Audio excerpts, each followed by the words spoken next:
Hey, comment ça va tous mes amis? Welcome to the channel Loving the Cajun Life. I would like to do something today that is kind of an educational video. I really want to show you how I tie my slip corks, and it seems like that's unnecessary because everybody knows how to do that. But when I try to explain it to some of my friends over the phone, they have no idea what I'm talking about. So we're gonna take my pole and my line today, and we're gonna put a slip cork on it.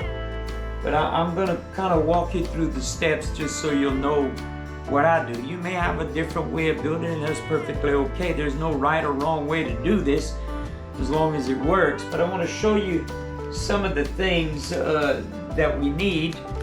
This is Billy Boy bobbers, and they are called peg foam 1.5 cigar bobbers. This is what they look like. Now this is the Walmart brand.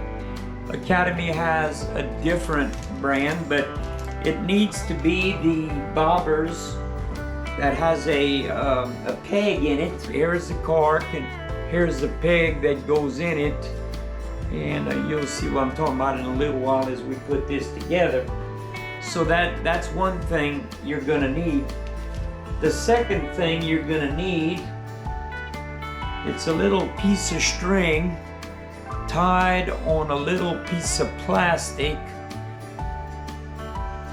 and it's called bobber stops, and this is what they look like at Academy. Walmart handles them as well, but they're called bobber stops, and that's what's gonna allow you to set the depth you want as to how far you want to fish under your cork. And then the next thing, of course, is some weights, some little weights here, split shots. This is a number 7.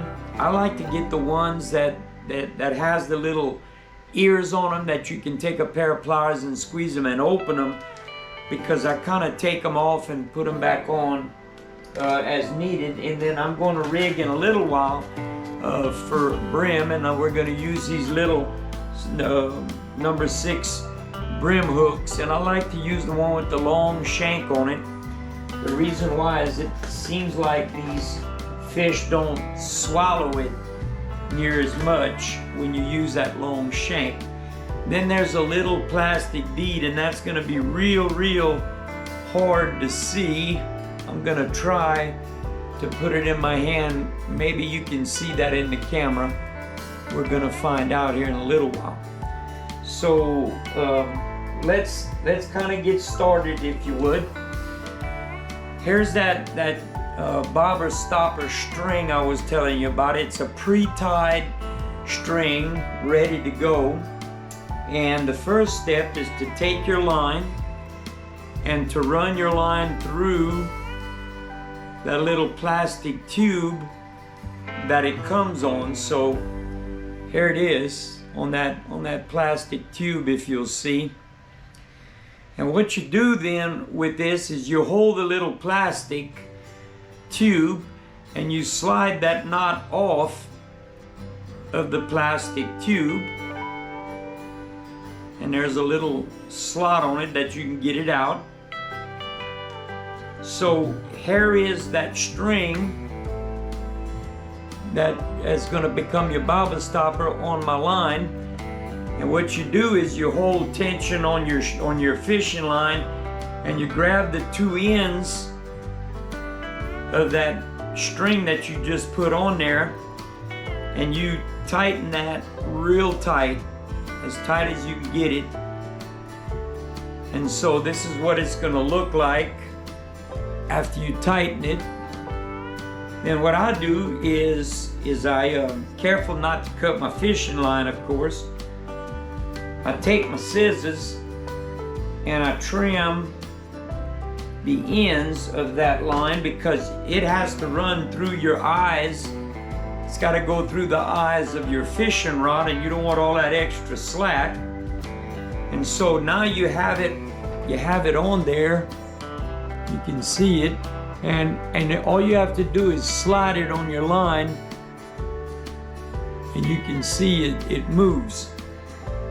The next thing that you need to put on there is holding the end of your string is that little ball that comes in that pack. There's a little hole in it.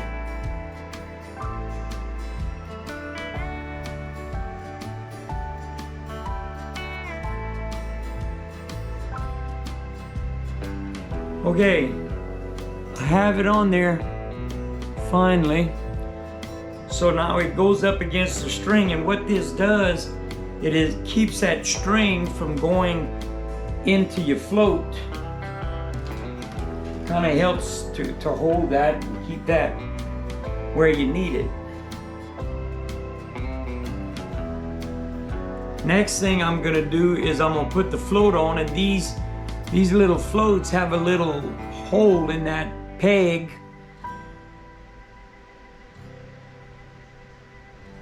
And I'm gonna run that line through that peg, through that float.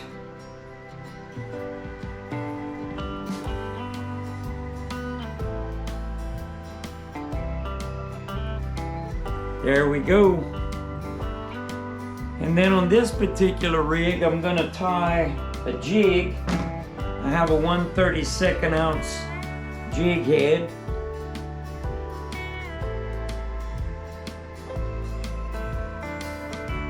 And I have a monkey milk plastic on it for now.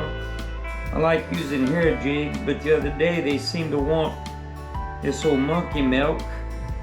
And I just tie a regular old knot, a loop knot, and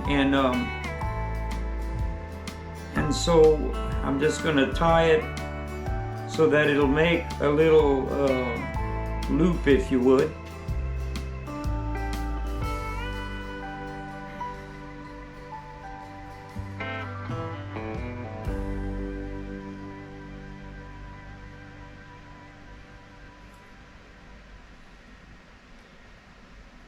Okay, then I'm gonna come back and tie a second one, because I tied that one a little on the large side, but that's all right. I come back and I tie one about halfway. That keeps things in good order. Here we go.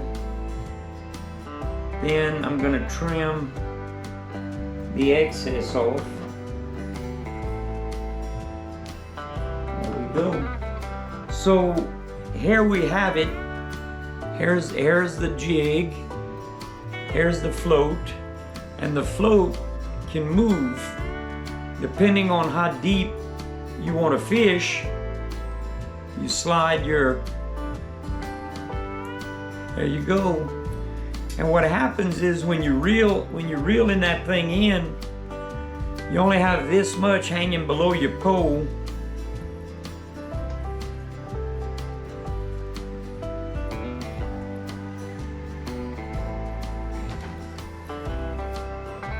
As you can see, you only have this much hanging below your pole, and you might be fishing 5 foot deep because you have this string slid way up.